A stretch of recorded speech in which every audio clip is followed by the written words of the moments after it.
Praise the lord ప్రియులారా, ప్రభు మాట్లాడుతుండగా విందాము.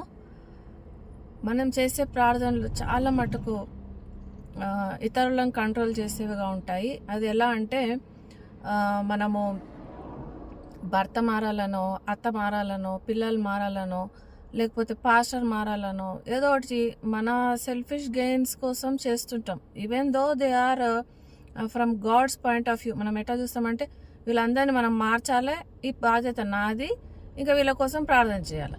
సో ప్రార్థన చేసి విసిగిపోతాం. విసిగిపోయిన తర్వాత ఏం చేస్తాము, వాళ్ళతో ఫైట్ చేస్తుంటాం, ఎన్ని ప్రార్థన చేసినా మారవేంటి అనేసి.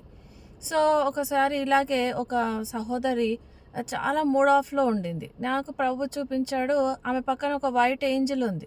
ఆ వైట్ ఏంజిల్ వైట్ ఏంజిల్ లాగా కనిపిస్తుంది, కానీ యాక్చువల్గా బ్లాక్ ఏంజిల్, అది వెలుగుదూత. అది ఆమెను ఏం చేస్తుందంటే తన భర్తను మార్చుకోవాలని ఫోర్స్ చేస్తుంది. ఫోర్స్ చేయడం ద్వారా ఈమె ప్రార్థనలు చేస్తుంది, ఫాస్టింగ్స్ చేస్తుంది, ఆయనతో గొడవ పడుతుంది కూడా. 3 రకాలుగా ఆ దురాత్మ ఆమెను ఇన్ఫ్లుయెన్స్ చేస్తుంది. సో మనం కూడా అలాగే, నాట్ ఓన్లీ షీ, అందరం కూడా. అయితే ప్రభు నాకేం చెప్పాడంటే, నువ్వు ఆ సహోదరికి వెళ్ళి చెప్పు, ఆ భర్తకి ఇంకా టైం ఉంది. మోషేను దేవుడు 80 సంవత్సరాలకు పిలుచుకున్నాడు సేవకు. So everybody has a time. అది మనం గుర్తించాలి.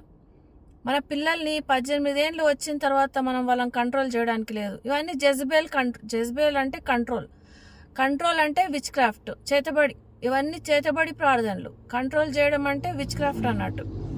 మనము చేతబడి ఎందుకు చేస్తారు? కంట్రోల్ చేయడానికి చేస్తారు. సో అలాగే పాస్టర్లు కూడా కంట్రోల్ చేయడానికి, చర్చిని కంట్రోల్ చేయడానికి చేతబడి చేసే వాళ్ళు ఉన్నారు. సో అలాంటి సిచ్యువేషన్స్ కూడా ఉన్నాయి.